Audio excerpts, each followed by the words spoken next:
Ah, bonjour le monde, aujourd'hui je suis parti à pied avec ma GoPro puisque je vais faire ma nage quotidienne. Je vous montre où je suis tout là-bas. Je ne sais pas si on voit avec la GoPro. C'est le cap Spartel, c'est le Maroc. Ici commence le détroit de Gibraltar. On a Tarifa derrière la pointe. Moi j'ai fait un peu de route depuis Tarifa. Je marche depuis une demi-heure à marée basse et je ne suis pas surpris de trouver des épaves de bateaux de migrants avec un moteur diesel ici. C'était un bateau à 2 moteurs apparemment et un deuxième moteur là. Voilà, moi j'ai prévu de me mettre à l'eau. On voit mes affaires là sur le rocher. Je vais marcher jusqu'à cette petite île. On n'est plus en Méditerranée, donc l'eau est un peu verte. C'est surtout pour nager.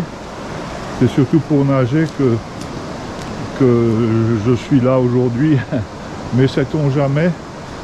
Et regardez là-bas, là-bas, mes affaires. Là-bas, il y a encore une épave de bateau de migrants. Voilà, les migrants traversent ici. C'est pas urbanisé, c'est une côte sauvage. La route, elle passe à l'intérieur des terres. Donc voilà les flux migratoires qui se terminent souvent dramatiquement. Voilà, c'est la 3e épave de migrants que je vois en une demi-heure. Regardez, là c'est un Zodiac de 5 mètres, on va dire, et qui a des pièces, donc qui est une pièce là, une pièce là.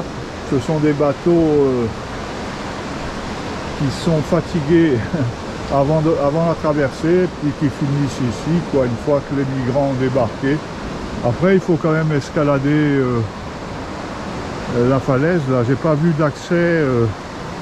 Mais ils doivent avoir des grappins ou des personnes qui viennent les aider à terre.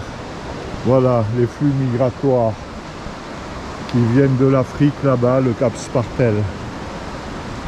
Tanger est là. Tarifa est derrière le cap. Et Gibraltar au milieu du détroit.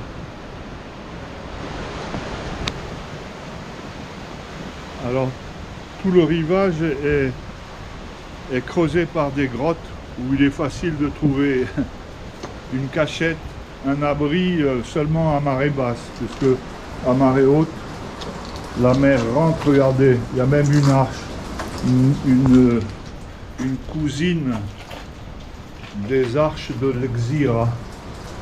C'est fabuleux, la nature est magnifique. Il n'y a personne, je marche depuis maintenant 40 minutes, je n'ai pas vu un qui vive. Juste sur la plage où j'ai commencé à marcher, il y avait quelques parasols bien sûr.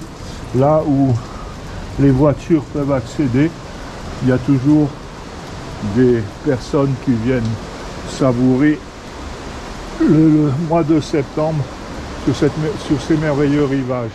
Ici, pas de route. Et c'est tant mieux. C'est un espace vierge. Voilà. Je vais essayer de me mettre à l'eau là. Bon, il faut quand même savoir qu'ici c'est une zone de courant, hein, les courants du détroit de Gibraltar. Il faut se baigner uniquement par beau temps quand il n'y a pas de vent. Regardez un peu la marée. Là c'est marée basse, marée montante. Donc le courant n'est pas dangereux, mais il faut quand même toujours être très prudent dans ces zones. Voilà, encore une image qui n'est pas sous-marine, mais aujourd'hui, regardez, la mer est verte, il n'y aura pas de belles images sous-marines. Je suis presque ready, je suis presque prêt, j'ai enfilé ma combinaison parce que depuis une semaine, l'eau est plus proche des 15 degrés que des 25 que j'avais au Cabo de Gata.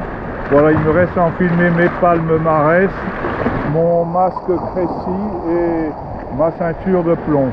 Et en avant pour...